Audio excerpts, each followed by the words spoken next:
Hello friends, welcome to my channel future prospected for home science classes. आप सभी दोस्तों का मेरे चैनल पर स्वागत है। आज हम पढ़ेंगे कुछ महत्वपूर्ण प्रश्नों को जो कि परीक्षाओं में बार बार पूछा गया है, जैसे कि UP, TGT, PGT, Uttarakhand assistant professor. इन सारी परीक्षाओं में ये सारे प्रश्न पूछे गए हैं। तो चलिए स्टार्ट करते हैं अपनी इस वीडियो को। फर्स्ट नंबर का क्वेश्चन है, पायरिया रोग होता है। आंसर हो जाएगा दांतों में।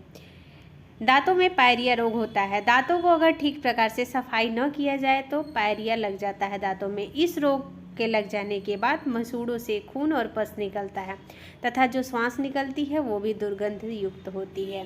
सेकंड नंबर का क्वेश्चन है, पौष्टिकता की बढ़ोतरी से होने वाली दो बीमारियां कौन सी हैं। आंसर हो जाएगा फ्लोरोसिस और मोटापा। पौष्टिकता की जब अधिक बढ़ोतरी हो जाती है तो दो बीमारियां देखने को मिलती हैं, एक मोटापा और दूसरा फ्लोरोसिस।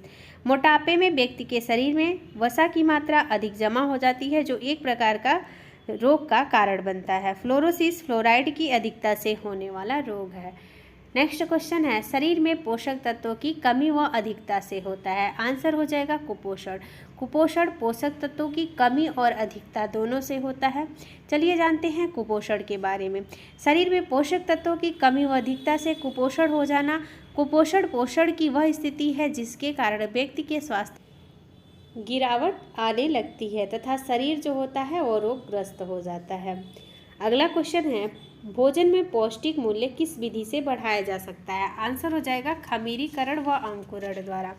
भोजन की पौष्टिकता अगर बढ़ाने की बात की जाए तो भोजन में खमीरीकरण, अंकुरण व फोर्टिफिकेशन, इन विधियों द्वारा किसी भी भोजन का पोषक तत्व बढ़ाया जा सकता है। नेक्स्ट क्वेश्चन है, ऊर्जा मापने की अंतर्राष्ट्रीय इकाई है। आंसर हो जाएगा जूल।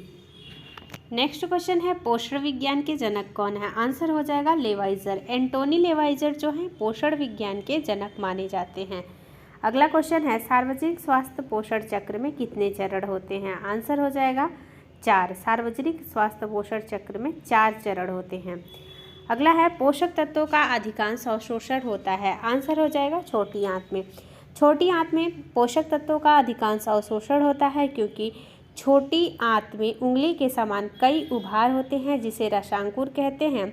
इन रसांकुरों के कारण छोटी आंत का क्षेत्रफल जो होता है वह बढ़ जाता है जिससे कि पोषक तत्व तथा अन्य पदार्थों का अवशोषण छोटी आंत में ही अधिक होता है। नेक्स्ट क्वेश्चन है, बच्चों के शारीरिक विकास में सबसे महत्वपूर्ण कारक क्या है। आंसर हो जाएगा पोषण। नेक्स्ट क्वेश्चन है, आवश्यकता से अधिक भोजन ग्रहण करना क्या कहलाता है। आंसर हो जाएगा अतिपोषण। आवश्यकता से अधिक जब भोजन ग्रहण किया जाता है तो अतिपोषण की स्थिति हो जाती है। अतिपोषण यानी कि ओवर न्यूट्रिशन ले लेना। जब व्यक्ति के आहार में कुछ पौष्टिक तत्वों की अधिकता हो जाती है और यह लंबे समय तक चलती है तो वह अतिपोषण कहलाता है। इसके कारण कई रोग हो जाते हैं जैसे कि मोटापा, जिसे ओबेसिटी भी कहते हैं, हृदय रोग जिसे हार्ट डिसीज़ कहते हैं, उक्त रक्तचाप जिसे हाइपरटेंशन, हाइपर विटामिनोसिस ए तथा डी, ये सारे लक्षण देखने को मिलते हैं। नेक्स्ट क्वेश्चन है, पीईएम क्या है। आंसर हो जाएगा प्रोटीन एनर्जी माल न्यूट्रिशन। पीईएम बच्चों के बीच कुपोषण का सबसे व्यापक रूप से प्रचलित रूप है। पीईएम का अर्थ होता है प्रोटीन एनर्जी माल न्यूट्रिशन। प्रोटीन एनर्जी कुपोषण तब होता है जब किसी व्यक्ति में पोषण संबंधी आवश्यकता को पूरा करने के लिए लंबे समय तक अपर्याप्त प्रोटीन या कैलोरी का सेवन किया जाता है।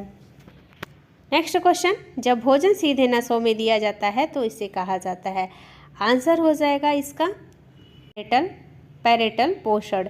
जब कोई मरीज पोषक तत्व भोजन को सामान्य रूप से आहार नाल द्वारा ग्रहण करने में असक्षम होता है तब उस मरीज को जीवित रखने के लिए सभी आवश्यक पोषक तत्वों को अंतःशिरा द्वारा दिया जाता है जिसे पैरेटल पोषण भी कहते हैं। यह कब दिया जाता है, जैसे कि तीव्र डायरिया, शार्ट बावेल सिंड्रोम, कुअवशोषण आदि रोग में मरीज को इस प्रकार के आहार दिए जाते हैं। अगला क्वेश्चन है, भारत में पोषक तत्व की कमी से सर्वाधिक रूप से पाई जाने वाली बीमारी कौन सी है।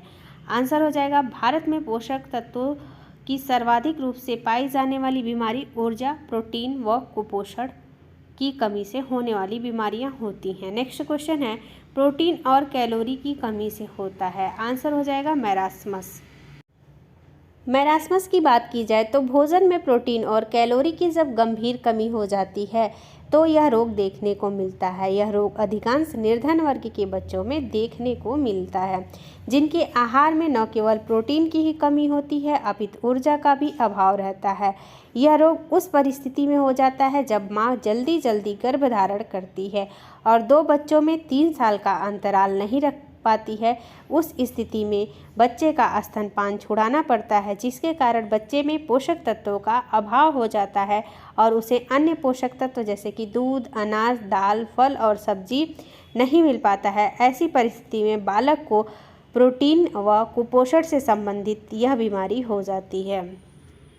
नेक्स्ट क्वेश्चन है, कैलोरी इकाई है, आंसर हो जाएगा गर्माहट की। गर्माहट जिसे हीट भी कहते हैं या उष्मा को जिस इकाई में नापा जाता है उसे कैलोरी कहा जाता है। आहार एवं पोषण विज्ञान में प्रयोग होने वाली कैलोरी को किलो कैलोरी, जिसे अंग्रेजी के कैपिटल अक्षर C से दर्शाया जाता है। नेक्स्ट क्वेश्चन है, सोलर कुकर के डिब्बों में काला रंग होने से उसमें, आंसर हो जाएगा अवशोषण क्षमता में वृद्धि होती है। सोलर कुकर के डिब्बों में काला रंग होने के कारण अवशोषण की क्षमता बढ़ जाती है।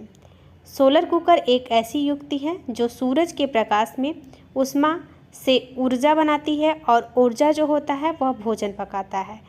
काला रंग जो होता है सूर्य की किरणों को अवशोषित कर लेता है। सोलर कुकर में भोजन पकाया जाता है। नेक्स्ट क्वेश्चन है, विद्युत तापीय उपकरणों में थर्मोस्टेट का कार्य क्या है? आंसर हो जाएगा ऊष्मा नियंत्रण करना। विद्युत तापीय उपकरणों में थर्मोस्टेट का कार्य ऊष्मा नियंत्रण करना होता है। थर्मोस्टेट ग्रीक भाषा के थर्मो यानी कि गर्म और स्टेटो यानी कि एक नियत से लिया गया है। नेक्स्ट क्वेश्चन है, जेम और जेली में बढ़ने वाले उस जीव का नाम बताइए जिसमें कम मुक्त ऑक्सीजन की आवश्यकता होती है। आंसर हो जाएगा बैक्टीरिया।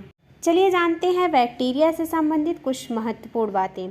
जैम और जेली में बढ़ने वाले उस जीव का नाम क्या है? बैक्टीरिया है। बैक्टीरिया को कम मुक्त ऑक्सीजन की आवश्यकता होती है। जैम और जेली में सूक्ष्म जीवों से बचाने के लिए उसमें संरक्षक यानी कि रेफ्रिजरेटर, बोतल आदि विधियों का प्रयोग किया जाता है। रसदार फलों से जैम और जेली तैयार किए जाते हैं क्योंकि उनके रसों में पैक्टिन की मात्रा निकलती है, यानी कि पैक्टिन की मात्रा होती है जो कि जैम और जेली बनाने के लिए अच्छी होती है।